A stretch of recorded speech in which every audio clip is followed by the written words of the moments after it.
Now, before we wrap up this week, I want to highlight a low-life scum that flies far too often under the radar of we the people as we scan news sites for, news. Unfortunately, a lot of what you're taking in might be as legitimate of a news story as a fucking Gap ad, and no less soaked in private interest money. Let's dig in. You low-life scum. Native advertising. The term stems from a 2011 talk by entrepreneur Fred Wilson, who discussed native monetization, aka ways to integrate advertising into a site's basic experience so it doesn't feel alien. So on a news site, this would look like, say, any average article, but would really be a planted ad for a company. For example, take a look at this Netflix ad for Orange is the New Black in the New York Times. Up at the top there, in small lettering, it says, paid ad.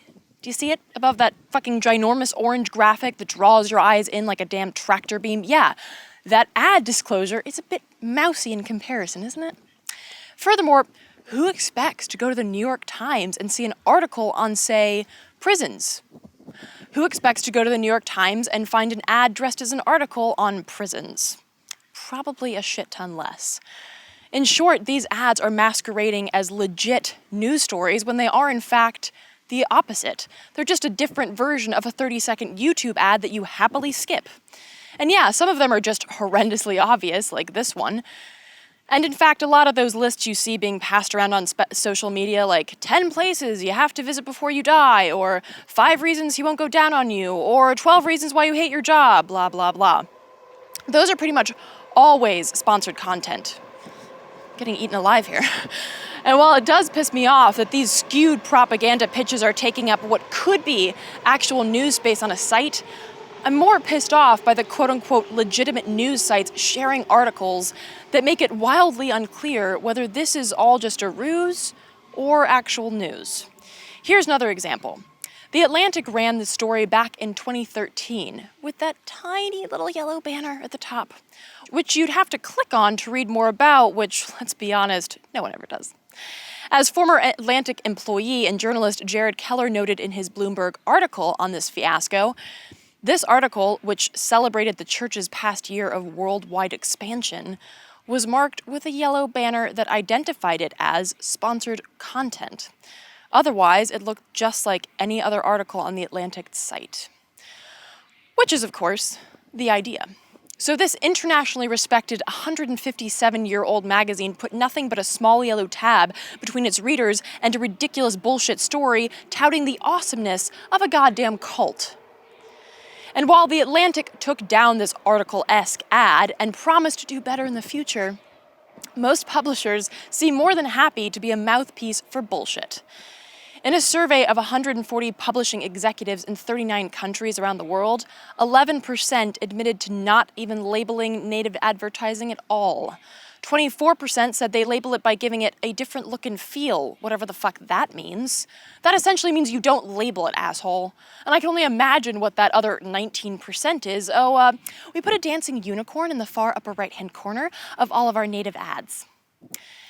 And let's look at the largest percentage, that 52%. Okay, cool. Sounds good, right? Well, according to a Media Radar report from a couple of months ago, while most publishers are labeling branded content, they often violate FTC guidelines because the labels are too subtle or aren't positioned in the correct place. Might I bring your attention to that same New York Times ad? Yeah, I believe that falls into the category of too damn small. New York Times, might I draw your attention to Section 3, Article B of the FTC's Guidelines on Native Advertising titled Prominence. Quote, advertising disclosures should stand out so consumers can easily read or hear them. And you might be thinking, well, that's a bit ambiguous. I mean, what does that specifically mean? Is there a certain ratio we're looking at here? Are the rules the same for a ginormous graphic, like that one, versus an article with no graphics or very small ones? Well, that is part of the problem. While the FTC gives examples of ads that don't comply with the guidelines, it's sort of left up to the publishers themselves to interpret those guidelines in a way that they, or perhaps even more importantly, their sponsors find least intrusive. And while the FTC brought the hammer down on clothing company Lord & Taylor earlier this year, that same Media Radar report found that If the Federal Trade Commission decided to audit publishers' native ads today, around 70% of websites wouldn't be compliant with the FTC's latest guidelines. That's millions, if not billions, of websites serving up ads as if they were real news stories, and in turn, millions of readers funneling this drivel into their brains and storing it under facts and information, as opposed to where it should go, which is somewhere in your brain's trash bin, between Viagra commercials and 8 reasons why you should hate your body.